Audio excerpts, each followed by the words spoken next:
hopefully what I'm going to show you this afternoon is more impressive than a sight gag. Okay, but as you see, not only do I neither have sleeves, but I have nothing up my sleeves. There are no slides. To make this an extra element of danger, it's all live coding. Okay, but to set the scene, what are we going to do today? I'm going to show you 3 different types of profiling. We're going to improve the performance of 2 different programs, and we're going to do it in 43 minutes and 38 seconds. All right, so I better get cracking. So what I have here, well, let's show the code. Is that embiggened enough? All right. What we have here is a simple program to read a piece of text and count the number of words in it. We open the file, as you'd expect. We have some counters for words and a very, very simple state machine to say we're actually in a word.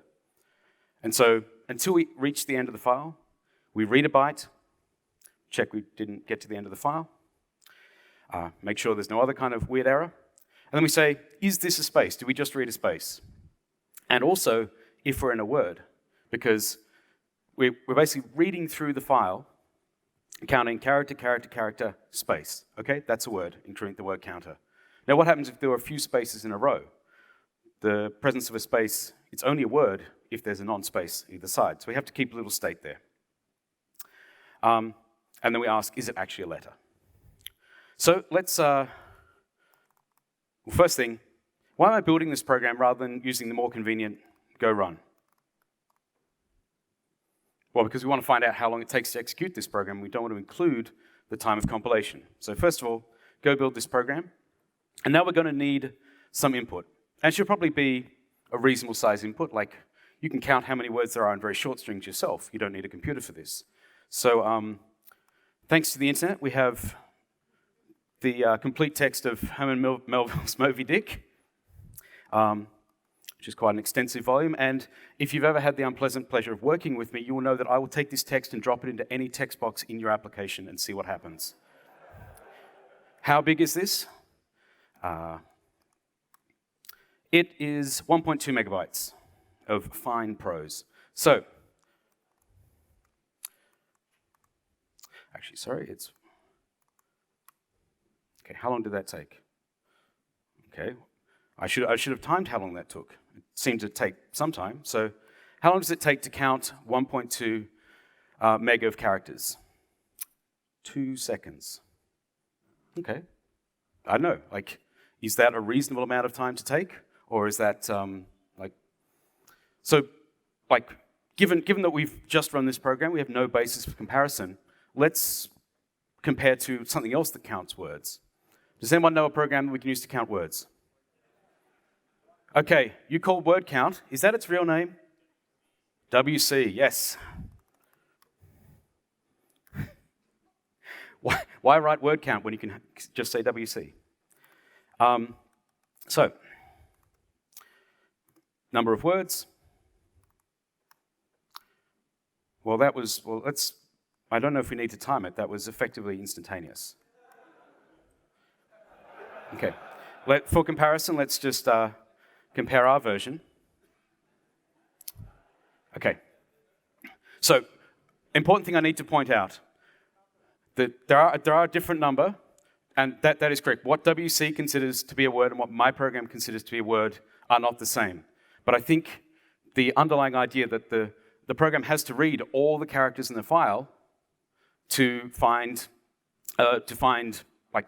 have to iterate over all the characters to find the spaces and count the words. So while they come up with slightly different answers, I don't think that's really important for the purpose of this demonstration of optimization. But given that we do have some challenges, we need to make this program at least 2 orders of magnitude faster. How will we go about doing this? If you're in Chris's talk here a few hours ago, we asked Dr. Peproff. So the first thing we need to do is profile this program. Welcome to my office with the world's least ergonomic standing desk.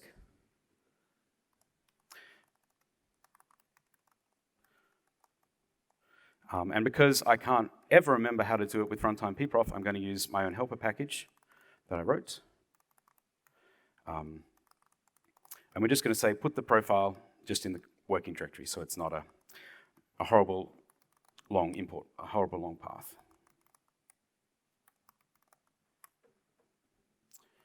Run go imports on save, like everyone does. Okay, so now when we run this program,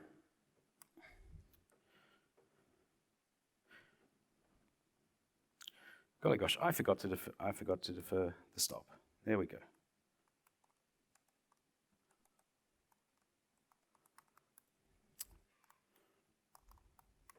I told you there's an element of danger. Okay. So, two things to note. One, this program has got a little bit slower. pprof profiling gets the operating system to set up an interrupt on a very frequent time. I think it's 100 times a second. And that kind of stunning the process and asking it to do some kind of profiling in the background does add some overhead. It's made it a little bit slower. But the benefit is we now have a profile.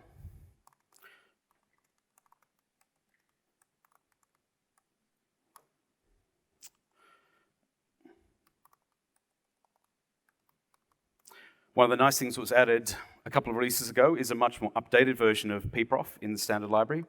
So we can now ask it for a visualization rather than and a nice web-based GUI. So let's just full screen this. So this is the default thing that you'll come across when you get a profile and you look at it in pprof. And there are a few things to point out here.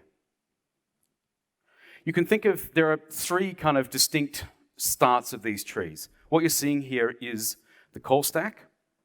So there are three kind of prominent call stacks. The way that pprof works under the hood is every time we stop the process, we sample the current call stacks of the active Go routines. And then when we get to the end of the program, the ones that show up the most are obviously the ones that were doing the most work. So one of the things you can see here are there are kind of three distinct areas. I'm going to ask you to ignore this for the moment, and we'll go back and find the bit that's actually our program. And this is our program over here. The others are both part of runtime stuff, which we'll come back to. One thing to note, the order in which, because this is just a graph you pass to dot, it can be randomized around. The position of the elements on the screen is not really important. It's the arrows between them. Normally when I run this, runtime.main is over on the other side. It's entirely random. So we have runtime.main, main.main, main.readbyte. And the important thing to see here is that they all contribute themselves nothing to the call stack, the time of the call stack. 0 seconds of 1.4 seconds. Passing down into file.read, 0, 0, and just all of that time is passed down. Through some FD stuff, syscall.read, syscall, and then we get to the big contributor, syscall.syscall. We had an issue on the Go project, which actually inspired this, where someone wrote in and said, syscall is too slow. Look at it, it's huge. It's consuming all my CPU. You must make it faster. Like, what are you doing? You're amateurs. Do you think that syscall is too slow? I was expecting either like a yes or no to that kind of. Okay, so it wasn't that I prompted you for the answer, but if syscall is not too slow, then what is the problem? It is using all the time in our program. But why? Too many syscalls, yes. Why would there be too many syscalls? Exactly. It's not that syscall is slow, it's that in Go, all our read and write operations are unbuffered by default. We don't have a kind of buffered abstraction by default. If you want buffering, you should buffer yourself. Now, I ask you to ignore this. This tool always presents so beautifully, like it's so easy to show on a screen.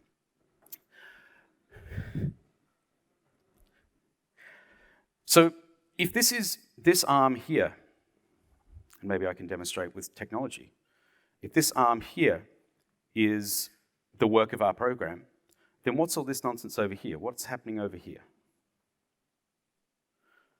It's a lot of runtime stuff. All of them end up in like pthread cond wait and cond signal. If you, again, were at Chris's talk, this is what he's talking about, the overhead of handoff between threads. It's quite expensive to sleep one thread and wake up another. And one of the reasons why this can happen is, you notice that in syscall.read, it's called syscall.read, but it then dispatches to a generic syscall.syscall. So from the Go runtime's point of view and the operating system underneath it, they're all just syscalls. Whether you're asking for the time, whether you're reading a file over a network connection, we don't know how long the thread underlying this Go routine is going to be gone off in syscall land. So what happens under the hood is the Go runtime has a timer, and if that timer elapses before the syscall is returned, it's time to panic and make a new thread to make up the pool of threads that service Go routines. If the syscall does return fast enough, then that's okay. Like that latency we can just hide. I think the timer is like 20 microseconds at the moment or something like that. It's pretty small. So what we're seeing here is we're spending so much time in syscall that the Go runtime is having to replace that thread which went off to do a syscall with another one to make up the difference. Every time you come back from syscall, now there's a thread that's supposed to be in the scheduler and an extra one that just is hanging around. And so what I believe most of this overhead is the constant chopping and changing and switching and going to sleep and handing off between them, which of the several threads in this program is actually responsible for it.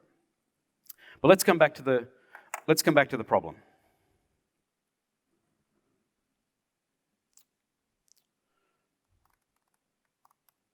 So, how do we fix this? We buffer it.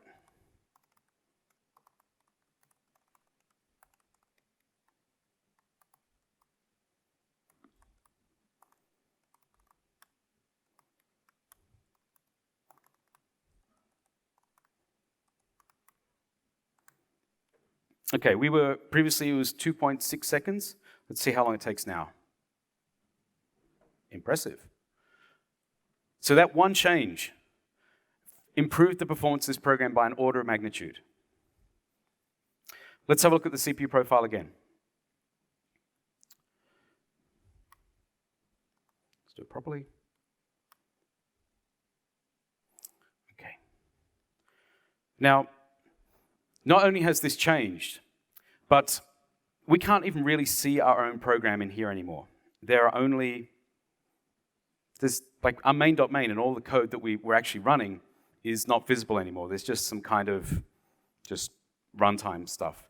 And you have to note that the times are very small here, 30 milliseconds, 10 milliseconds. This is because, again, profiling is triggered on a periodic basis. If the program doesn't run for very long, we're not going to make many samples. It only ran for 0.2 of a second. It probably only took 20 samples. Probably took less. So what is the histogram when all of the samples are different? Well, it's basically random. So the CPU profile is not telling us anything really useful anymore. Like this is just background noise. Well, there is one thing. It doesn't show it here. Again, it really depends on, because we have so few samples. But in times when I run this, sometimes it points to malloc GC.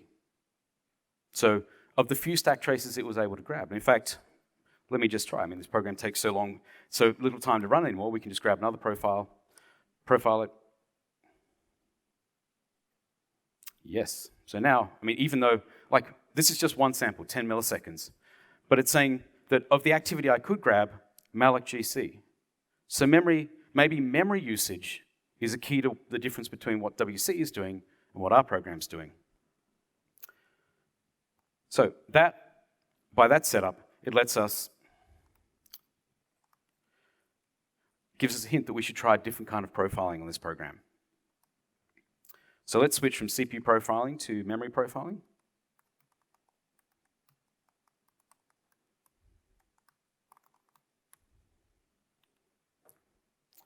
And now when we run our program, rather than rather than capturing CPU cycles and using an interrupt from the operating system, the Go runtime itself is going to catch the stack trace that led to that allocation. And you see here it says rate 4096. By default, we don't sample every allocation, we just sample 1 out of every 4,000. And let's have a look at that profile now. You can also see that the real time went down significantly. So different types of profiling have different overheads. In fact, now we're not using that operating system interrupt. The overhead is quite a bit lower. So we can look at this profile just like we did the CPU profile. And what it's telling us is all of the allocations in this program are coming from main.readbyte. And we can actually, rather than looking at it graphically, we can actually see the source code, and it's telling us the line that the allocation is coming from. Now, there's one thing I do want to diverge on just a little bit and show you. See, it says 617 kilobytes. This is because we are sample-based. We're only sampling 1 out of every 1,000 allocations. We can, at the cost of some performance, crank that rate up and say, I want to profile every allocation.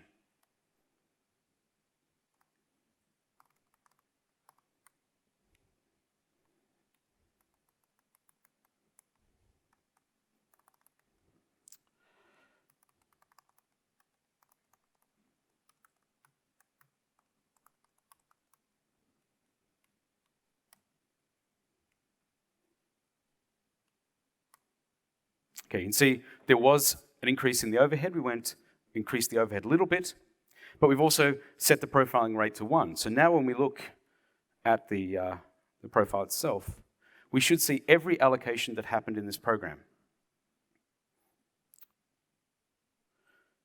And of course, we see readbyte up there, and we see readbyte up there with 1.2 megabytes.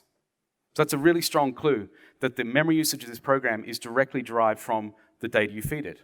You feed it a 10 megabyte program, it's going to allocate 10 megabytes of memory. The other thing is that there's our 1.2 megabytes. We know this is exactly where the allocation is coming from. So, can we fix that?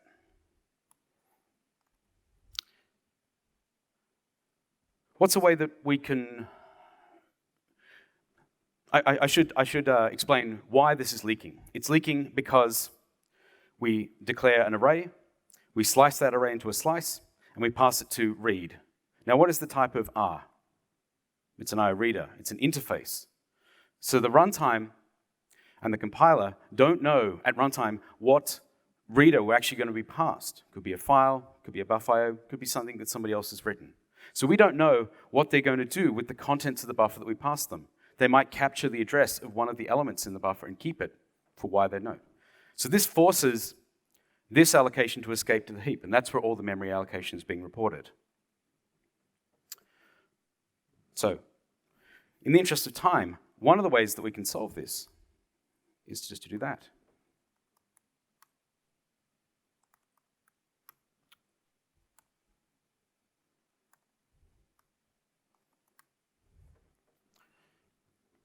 Now, instead of allocating a buffer on the stack which escapes to the heap every single time we call readbyte, we're just going to reuse that buffer, reslice it over and over again.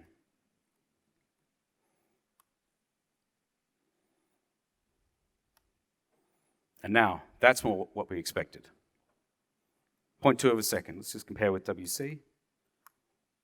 Pretty close these days. Let's have a look at the profile. Let's just compare to the previous one, which I can't do. Yep, I can't do because I've closed the terminal. And it might look like I've made it worse because there's an awful lot more on the screen now. But if you actually zoom in and find out what these allocations are, they're tiddly, they're tiny. In fact, the biggest allocation in this entire program is the 4K buffer for buffer reader. We've reduced the allocations in this program, so now things that were previously tiny below the threshold of visibility have now bubbled to the top. And in fact, if we look around here, one of the cutest things I like about this is that you see the allocations for printing out the log line, that says your memory profile is here. And just for completeness, let's turn off all the profiling.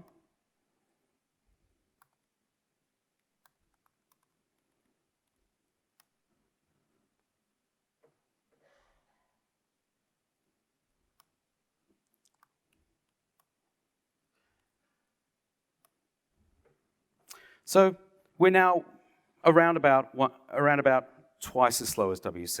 And I think that's a pretty good result. We don't have time to argue about like what it would take to get down to WC's level. But the thing I want you to take away from this is knowing nothing about this program, using only the tools in the Go standard library, we were able to improve its performance by 2 orders of magnitude.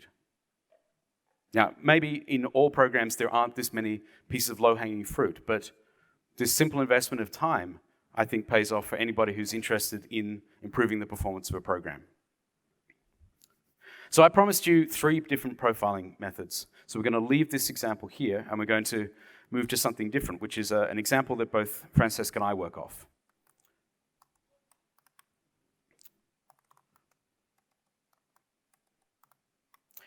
This program, when you run it, produces a Mandelbrot image.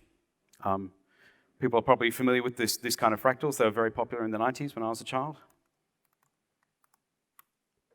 It produces a thing like this. This image has 1024 by 1024. This is a megapixel. This is 1 megabyte of pixels that we have to compute. So how long does it take to do that? Let's do a quick sniff test. 1.6 seconds. On this day, at this altitude, with this temperature, don't forget, laptops run slow when they get hotter. So today, it's 1.6 seconds. Is this good? Like, I don't know, like, is 1.6 seconds to make a megapixel image? Like, think, when was the last time you had a camera with a megapixel? Like, so maybe using 2019 hardware, 1.6 seconds isn't great. So let's apply the knowledge we just did with the previous program and see if we can improve it.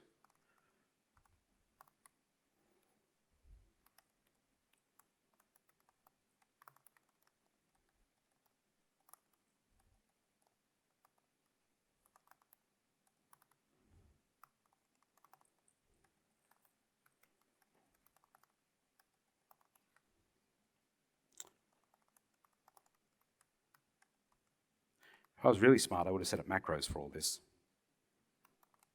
But there we go.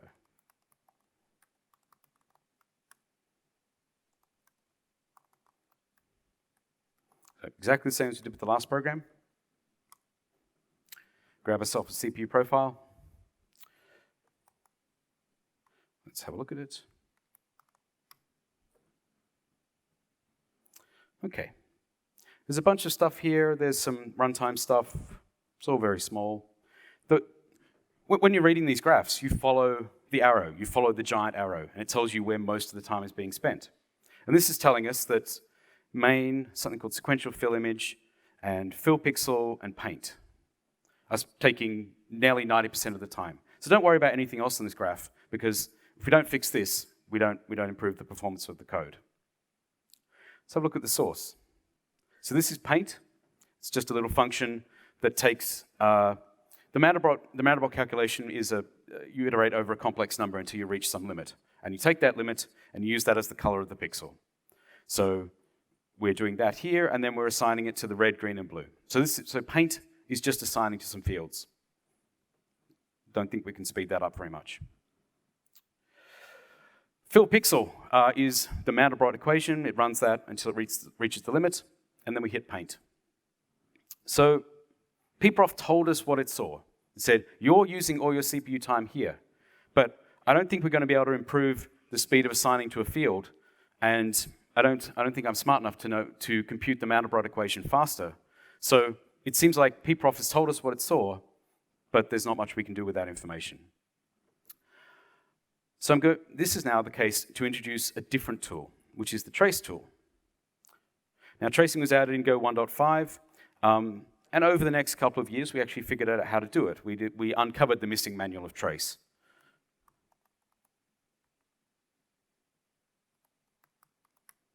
So Asking for a trace profile rather than a pprof is just as simple as asking for a trace.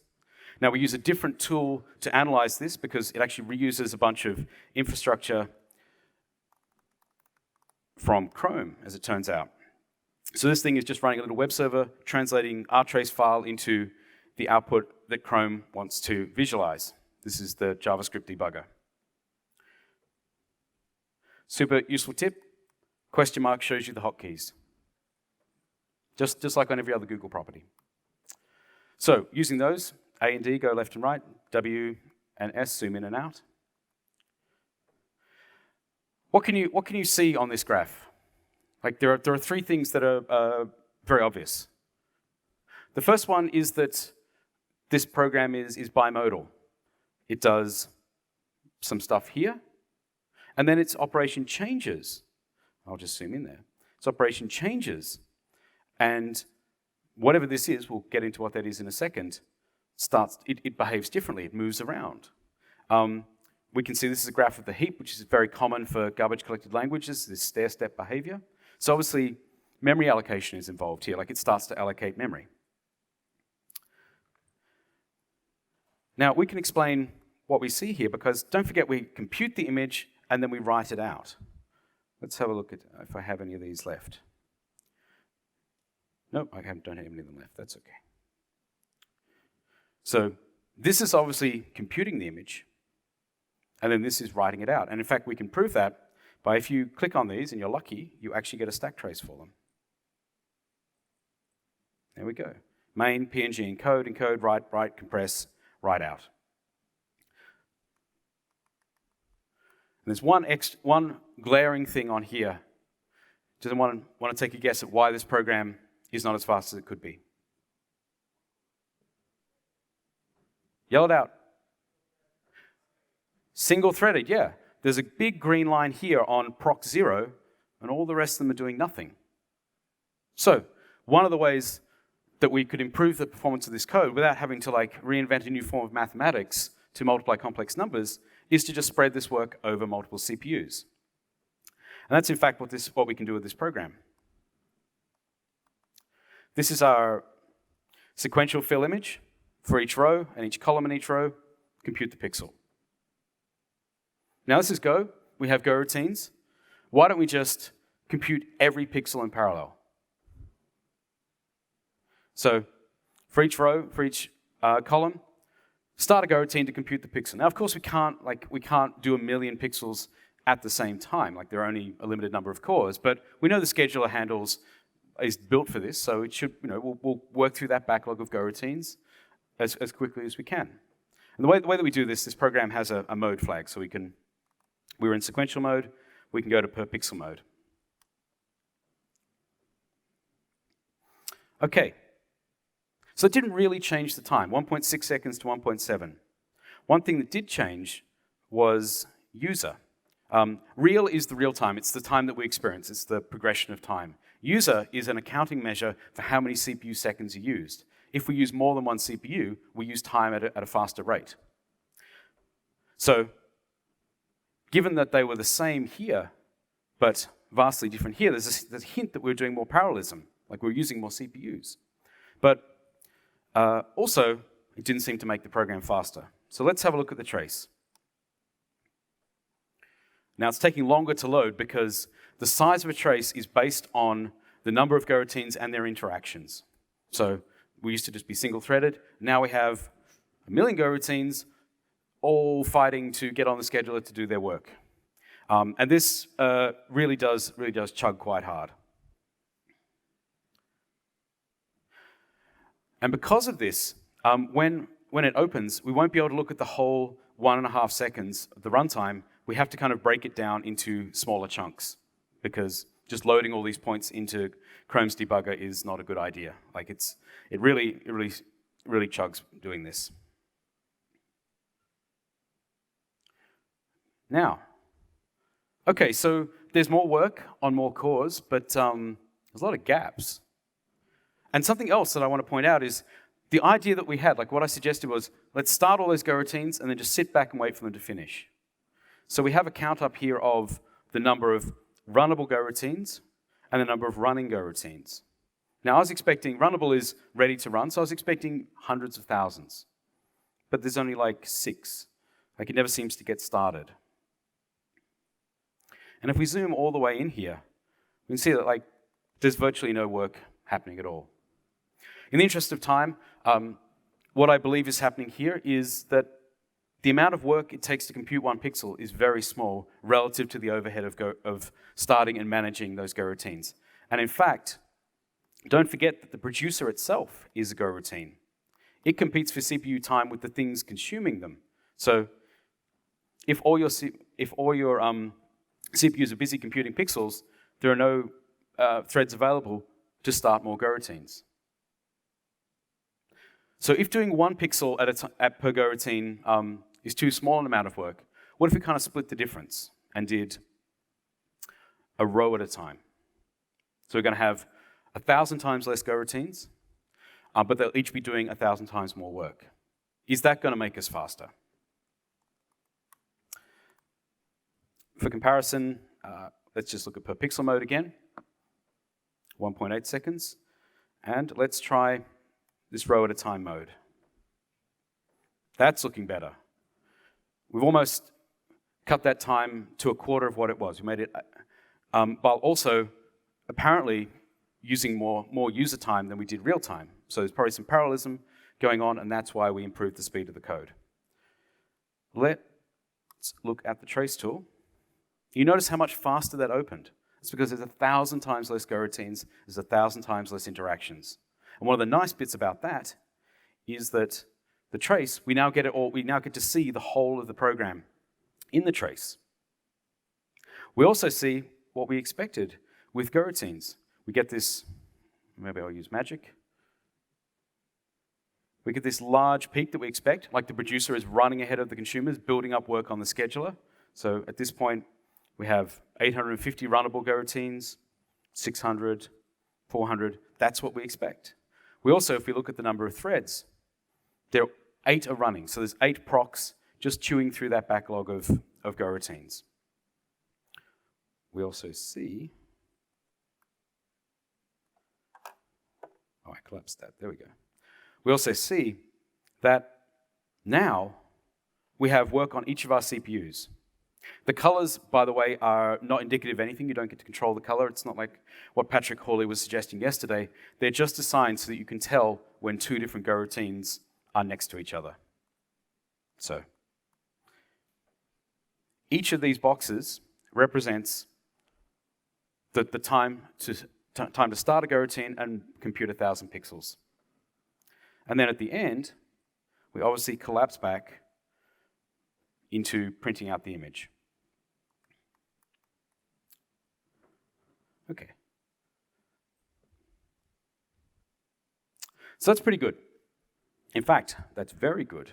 If you look, the time to compute the image is about 200 milliseconds, and the time to write it out is about 200 milliseconds. Instead of this program being dominated by the time to compute the image and a little bit of overhead and writing out the image, it's now almost 1-to-1. Now, when I give this example in my workshop, usually people say, well, okay, you start 1,000 Go routines, that's fair, but what if instead we had just some workers and we fed them coordinates? So instead of starting 1,000 Go routines, we'll just have a worker pool and we'll feed them work to do. Is that different? Is that going to be faster? Are we still paying too much overhead in the scheduler? So we can investigate that. We have the time.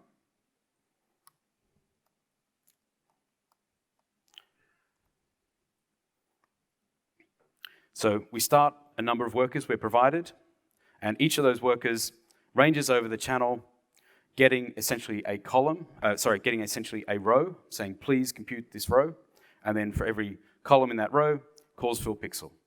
So we say to the worker, please go and render that line, and you go and render that line. In the main Go routine, we queue up all that work, and we know we can queue it up because this is a buffered channel. So we've made sure that we have enough space that the producer, if it wants to, can run all the way to the end, set up all the work, close the channel so that those workers will eventually exit, and then just wait for them to exit.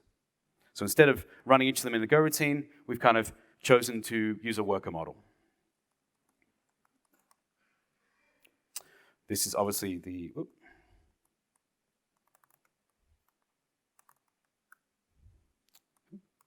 So we now have the ability to control how many workers we have. Let's say 8, because that's how many CPUs I have. Mode workers. So just for comparison, this is the row, and this is workers. Pretty much the same. Pretty much the same. Let's quickly look at the trace. Just as a comparison, here is the per Go routine model. We can see each of the different Go routines. This G is the Go routine identifier that the runtime uses internally. So we can see that these are different Gs, kind of scheduled at random. If we look at the trace here, overall it's very similar. Let me just kind of, for comparison. It's very similar, but instead of this giant build-up of Go routines to service and then trailing away, it's just a fixed number of Go routines, which is our 8 workers. We see down here in the proc list that it's always the same Go routine, just doing work, getting another bit, doing more work. That's why they kind of clump together on the same line. This is G10, G10, G10, G10, G10. So one of the nice things is that we can see that they're not thrashing between CPUs. They live on the same CPU. They probably have all their data in the cache. Did this make much difference in practice? No, it's going to be quite difficult to get them on the same timescale. There we go. 0, 200, 400. 0, 200, 400. It turns out for this example, just firing off a bunch of Go routines or building the worker pattern gives about the same result. Like we have good CPU utilization. Which one is better for you? Like which one is more applicable? Maybe, depending on how this program is run, this work might be in response to some user input. Like this might be work you're doing as part of an API request or something like that. And so you may not want to dedicate all of the capacity of the machine to this request, lest you starve out the next one to arrive.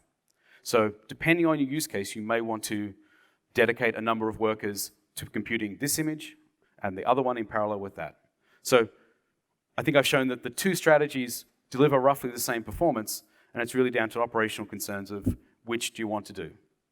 This one with per Go routine is nice and simple. The worker one is a little more overhead of setting up the workers and waiting for them. But you can see that they deliver pretty much the same result. Now, obviously, if we have less workers, it takes longer. If we have too many workers, we don't really get any benefit. But you can see, while pprof couldn't help us out, the execution tracer showed us that we could bring more CPUs to use on this problem. And we improved the performance of the code, well, nearly 4 times.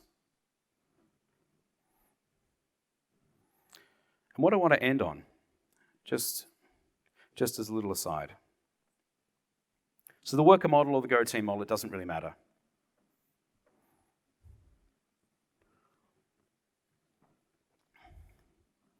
Obviously, the speed up in this program is coming from throwing more CPUs at it. So you could just imagine, Apple don't ship them yet, but if we had 16 cores, instead of 200 milliseconds, maybe that goes down to 100 milliseconds. We saw what happened when we throw one worker at it.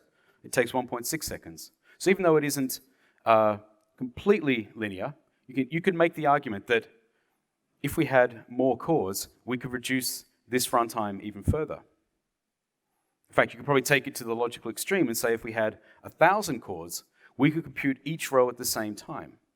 Now let's not get distracted on how much it's going to cost for 1,000 cores, but this problem is lends itself very well to parallelism. So imagine if we could compute every row in parallel. Imagine if we had 1 million cores. We could compute each pixel in parallel. We could effectively reduce the time it takes this to nothing. And the reason I mention this is you might have noticed the other part of this program is now the time it takes to compute the image, which used to dominate, is now 50% of the runtime. The other 50% is spent writing out a compressed zip of the image. And I can tell you that doing parallel zip is much harder than parallelizing Mandelbrot calculations. So overall, the runtime of this program is now dominated by how long it takes to print out the image. This is, although it jiggles between CPUs because it's doing writes, which is causing the write as a syscall. Sometimes it ends up back on the other CPU. But this is effectively now the sequential part of the program. And I mention this because of a very important law. And that is Amdahl's law, which says that the potential speed up that you can achieve in a program is dominated by the sequential part of the program. Here, down here, this line here, this is the line that says, even if you have, you can imagine the sequence extending into infinity, but when this was proposed, I guess, in the 70s or 80s, the idea of 65,000 cores was considered to be infinite. But you can see that after 16, you get basically no benefit. There's no more speed up you can get. And that's with 50% of the workload being parallelizable. And we can see a visualization of that because we have 50-50 split here. You can see if we reduce this part of the program to nothing, it's still going to take you at least this long. And the thing I want to leave you with is to think about your own programs. Now, obviously, we want to use Go routines. We want to take advantage of the multiple cores in the machines. But think about your programs. How much of that work can be done in parallel? I mean, the example here, 95% in parallel. Only 5% of the program is sequential. And that still taps out at no greater than a 20 times speed up with 4,000 cores. So you think about your programs. They must do some argument parsing at the start. They must do a little bit of connection, a little bit of validation, reading a config, something like that. That's all coming out of your 5% of sequential work. So to speed up your programs the most that they can, the key is to make sure you can do as much work in parallel, and not just most of it, but effectively all of it. And with that, that's all I have for you. Thank you very much.